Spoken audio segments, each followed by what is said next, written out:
नमस्कार मंडळी. या जे माझ्या मागे हे झाड आहे, तुम्हाला माहिती आहे का हे कशाचं झाड आहे? हे बघा, ही अशी पानं आहेत या झाडाची. आणि या झाडाला आमच्याकडे खताचं झाड म्हणतात.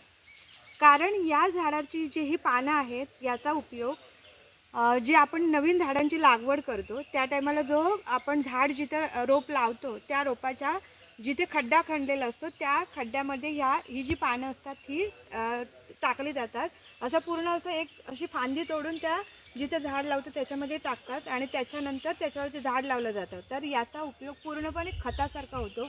तर त्या ज्या खड्ड्यामध्ये एखादे किडे किंवा काही मातीमध्ये जर किडे वगैरे असतील तर ते या पानामुळे ही पानानंतर कुजतात आणि त्याचा पूर्णपणे खतासारखा वापर होतो. त्यामुळे त्याच्यामध्ये जे काही किडे मकोडे काय असतील ते सगळे मरून जातात आणि झाड खूप छान पद्धतीने वाढतं.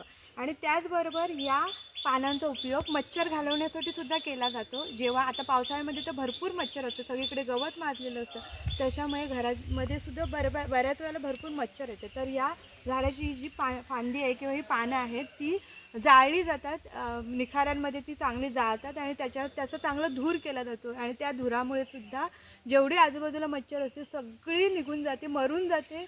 आणि पुरेपूर याचा अगदी आता आपण मुंबईच्या ठिकाणी कसं त्याचा आपण गुड नाईट वगैरे वापरतो, तर गावाकडे हे जे अगदी इझिली मिळतं, अवेलेबल असतं जंगलामध्ये.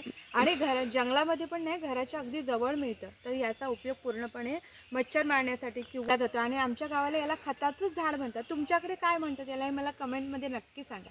आणि हे बघा, या कुंपणाला बघा किती झाड आहेत. हे पूर्णपणे ही सगळी खतांची, हे बघा ह्या कुंपणाला बघा, ह्या संपूर्ण कुंपणाला ही सगळी खताची झाडे लावलेली आहेत. आणि ही बघा ही पानं आहेत झाडाची.